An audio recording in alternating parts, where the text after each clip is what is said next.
Yo, yo, yo, what is going on, my beautiful brothers and sisters, fellow radiators of love? My name is Jamal Pope, aka J Phoenix, and this is going to be your daily tarot card reading for the 4th of July, 2024. Thank you so much for joining me in this video. Hopefully, you guys are having a wonderful, wonderful start to your week, and I trust that you guys have a wonderful 4th of July with your family and your loved ones. I'll be working. Retail don't close, so I'll be working, but I'm gonna make the best of it. I'm gonna have fun with it. This is going to be your tarot card reading for the 4th of July. Let's get into it. What do we have going on today? Well, we have the Seven of Cups. The Seven of Cups. Well, it looks like you have a lot of different options and stuff like that. So, someone's gonna make the ribs, someone's gonna have the burgers and the baked beans, someone's gonna bring the coleslaw, the potato salad, but there's a lot of options available. But on a more serious note, the Seven of Cups just is, like I said, it's showing all the opportunities that are there for us, that can be possible.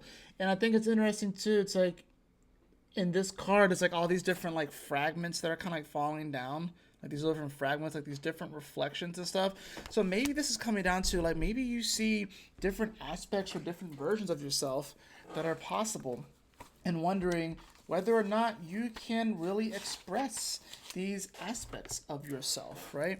I have that followed by the Five of Cups in reverse. There's no need to feel like you're on the outside looking in. So even if you are not American, celebrate freedom today, celebrate love today.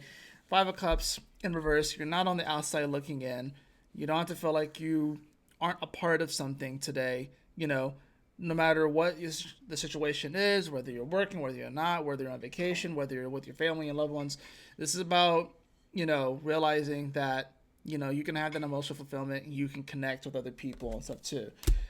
Now for the last card of the day to kind of wrap things up, I do have the Strength card in reverse. Strength card in reverse. I think we all are trying to find our strength right now and trying to see the positive side of things.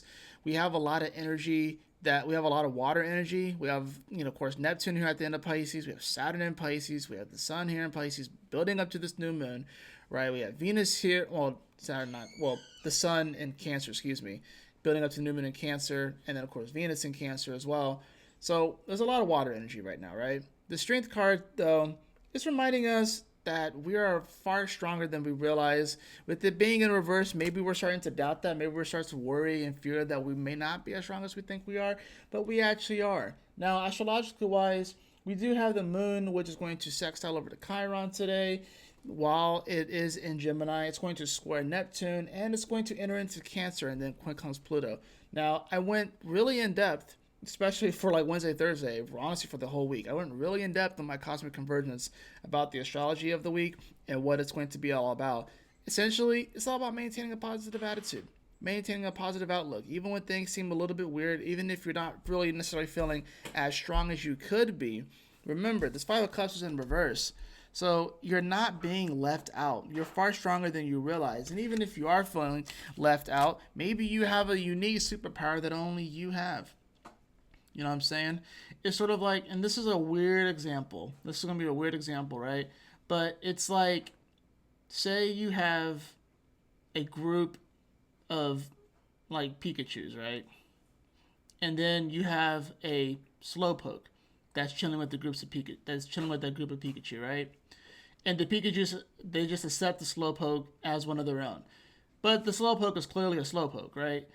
Yeah, you can get caught up, like if you're the Slowpoke, you can get caught up on the fact that you're the dopey Pokemon. You can get caught up on that you're a little bit slower.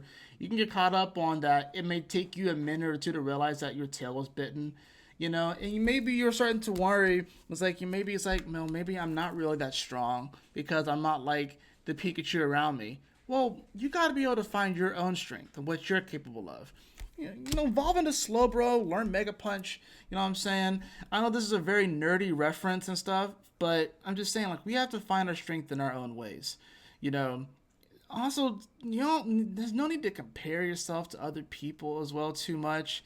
It's like the whole feeling of lack or whatever like that with the Five of Cups too here.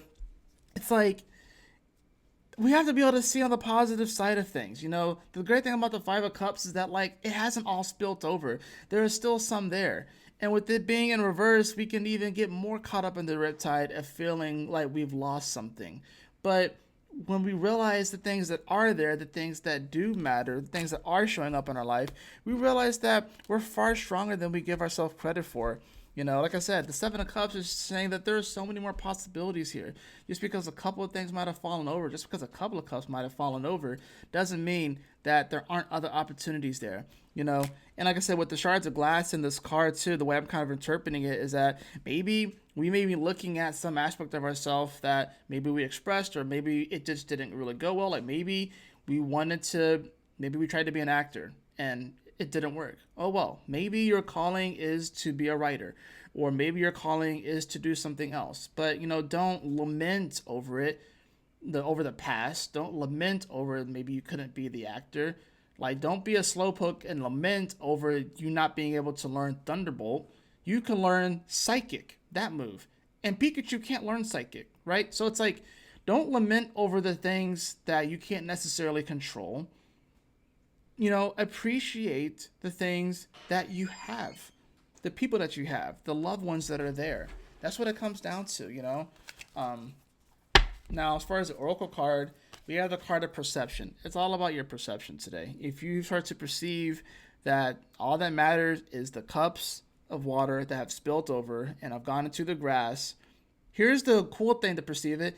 Now, that water is going to provide some type of sustenance and moisture for the ground right there. And maybe you don't even know. Maybe there's a seed planted somewhere in there, or like a spore from like a mushroom, or a spore from some sort of plant or seed that might have dropped into that little spot. And now the cup that you spilt over on accident is actually going to water that seed and it's going to grow. You may never even be able to see that tree grow or anything like that, but it can still provide some benefit and positivity. Like, that's the thing about it. It's like sometimes we'll cry and get upset and lament over things that don't work out, but let's just use the actor example. Say you don't necessarily get the role, right? Right? Say you don't necessarily get the role. And he's like, you know what? Well, maybe I move on to something else. Maybe someone else comes in behind you and they get the role, right? And maybe that person goes on to do many different roles. And maybe you end up becoming the writer, and then you eventually write a story that that person acts in one of the stories or whatever like that. You know what I mean? Like that, it can, like, that's how things can happen. It's like sometimes our losses can actually provide a sort of, they can kind of water the seeds for someone else's success. And it's a little bit more indirect, you know, but a lot of times that happens. Sometimes people, like, sometimes the universe of God will kind of move you out of the way to put someone else in that place because they are best fit for that and they can grow and flourish. And it happens to you too. The universe will move people and situations out of your way so you can come into that place because that's where you are meant to flourish as well. It's all about your perception. So that's going to do it for your 4th of July tarot card reading. A little bit of astrology mixed in there, not too much, because like I said, I did just do the cosmic convergence. Be sure to check that out. I definitely went deep. It was a really good cosmic convergence. You're definitely going to want to check that out. But y'all take care. Stay blessed. Have a wonderful 4th of July with your loved ones and your friends. I will see you all on the next daily tarot card reading. Peace.